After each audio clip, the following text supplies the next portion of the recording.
بسم اللہ الرحمن الرحیم۔ السلام علیکم بھائی، مہنگائی تو بہت بڑھ گئی ہے۔ مہنگائی کے خلاف واقعی جہاد کی ضرورت ہے۔ ہم کس طرح اس مہنگائی سے بچ سکتے ہیں؟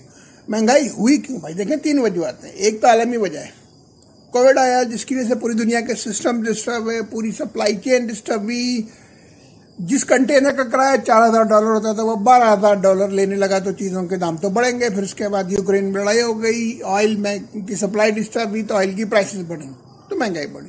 پھر ہمارے اپنے ملک میں ہمارے جو پولیٹیکل انسٹیبلٹی ہے، مس مینجمنٹ ہے، کرپشن ہے، اس کی وجہ سے مہنگائی بڑھی۔ پھر ابھی جو سیلاب آیا ہوا ہے، بارشیں بہت ہوئی ہیں، اس کی وجہ سے مہنگائی اور بڑھ گئی ہے۔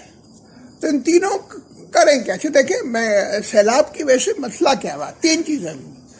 اس سیلاب میں کئی لاکھ جانور بہہ گئے، تو اس کا مطلب یہ ہے کہ اب آنے والے مہینوں میں گوشت کی کمی ہوگی، دودھ کی کمی ہوگی، انڈوں کی کمی ہوگی۔ کمی جب ہوگی تو ان کے دام بڑھ جائیں گے، تو ہم کو دیکھنا آلٹرنیٹ کیا ہے، کیا کر سکتے ہیں۔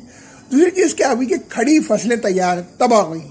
چاول کی فصل تباہ ہو گئی، گندم کی فصل تباہ ہو گئی، گنا 2 مہینے بعد کٹنے والا تھا، گنا تباہ ہو گیا، دالیں۔ تو اس کا مطلب یہ چیزیں جب کم ہوں گی، ٹھیک ہے، حکومت امپورٹ کرے گی، وہ آنے میں، باہر سے آنے میں دام تو بڑھے گا نا، تو یہ چیزیں مہنگی ہوں گی۔ تیسری چیز کیا ہو رہی ہے بھائی کہ سبزیوں کے کھیت سارے تباہ ہو گئے نا، لوکل اور پورے ملک میں۔ جب یہ تباہ ہوں گے تو مہنگائی ہوگی۔ تو اب ہم دیکھنا یہ ہے کہ کرنا ہے کہ اس کے خلاف ہم اب ڈیجیٹل بابا جو ہے اس کے خلاف ایک جہاد کرے گا۔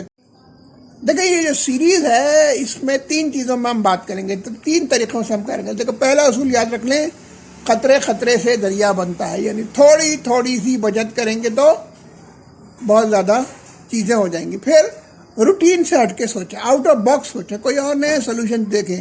جن چیزوں کو ہم سمجھتے ہیں کہ زندگی میں بہت ضرورت ہے، کیا واقعی ان چیزوں کی بہت زیادہ ضرورت ہے، اس کی بات کریں۔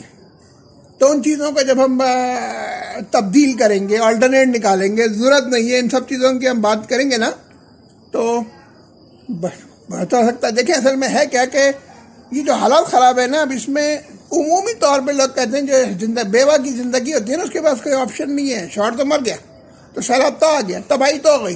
تو ایک تو یہ ہے کہ آپ بیوگی دیکھیں، بیوگی ایک ایٹیٹیوڈ ہے، مردوں میں بھی ہوتا ہے کہ چھوڑو، میں کیا کروں، یہ کروں، نہیں۔ دوسرا ایک ہمارے پاس اگزامپل کیا ہے، حضرت خدیجہ الکبریٰ رضی اللہ تعالیٰ عنہا کی ہے۔ شوہر کا انتقال ہوا، پھر دوسرے شوہر کا بھی انتقال ہوا، مگر انہوں نے اپنا کاروبار کو جاری رکھا اور بہتر سے بہتر آپشن ڈھونڈتی رہی۔ پھر حضور صلی اللہ علیہ وسلم ملے، ان سے ان کا کاروبار اور بہتر ہوا۔ پھر جب حضور صلی اللہ علیہ وسلم نے اسلام پھیلانے کا اعلان کیا تو انہوں نے ان کی سپورٹ کی آخری وقت تک، تو یعنی وہ بھی تو ایک بیوہ تھی نا۔ تو ہم اپنے بہتر سلوشن استعمال کریں، ان کی سنت استعمال کریں، انشاءاللہ ہم اس مہنگائی سے جان چھڑا لیں گے۔ میرے آنے والی سیریز میں اور بہت ساری ویڈیوز دیکھیے گا، تو اللہ امید یہ ہے کہ ہم بہتری کی طرف چلے جائیں گے۔ شکریہ، میں آپ کا ڈیجیٹل بابا۔ میرے چینل کو اگر یہ چیزیں آپ کے کام کی ہیں تو چینل کو سبسکرائب کیجئے، ویڈیوز کو شیئر کیجئے، اپنے کمنٹس دیجئے کہ چیزوں کو کیا بہتر ہو سکتا ہے۔ اللہ ہم سب کی مدد کرے، آسانیاں پیدا کرے، آمین۔